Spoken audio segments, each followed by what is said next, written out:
សួស្តីអ្នកនរគ្នាបាទថ្ងៃនេះខ្ញុំឆាបាយបាទហើយឆាបាយយើងត្រូវដាក់ពងមាន់បាទយើងកូរពងមាន់កន្លុកពងមាន់ដាក់2គ្រាប់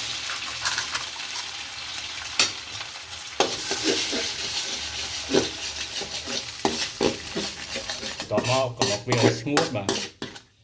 ដោយសារខ្ញុំប្រើខ្ទះហ្នឹងវាប្រកបជារឿងជាប់ទៀតនេះនេះជាប់ពងមាន់ពងអីនៅបាត់ផ្ទះអញ្ចឹងមើលទៅវាមិនសូវស្អាតទេ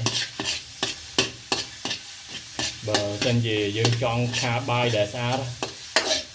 យើងប្រើខ្ទះខ្មៅខ្ទះដុតខ្ទះឆាដូចខ្ទះឆាផងខ្ទះចិនណាដាច់គួរជាមួយការ៉ុតចូលបាទ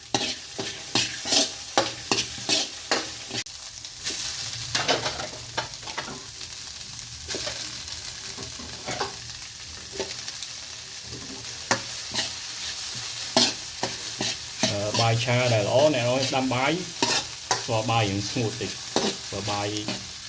ជាប់ទឹកគឺដឹងចោលតែបាយខ្ញុំនេះខ្ញុំដាំអត់ទៅល្អវានៅអត់ទៅស្រួយ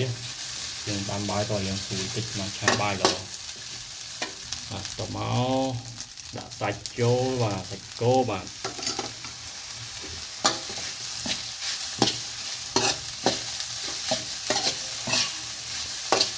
ដាក់រ៉ូឌីប្រើរ៉ូឌីមកយើងដាក់ប្រេងខ្យងតិច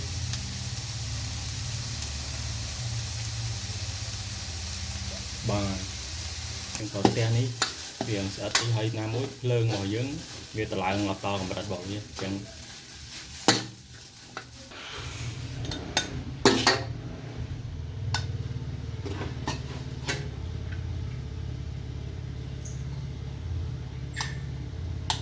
មកយើងដុសធ្វើស្ទាយទៅចឹងទៅហើយកាប់ចូលចានមកយោអែតោះ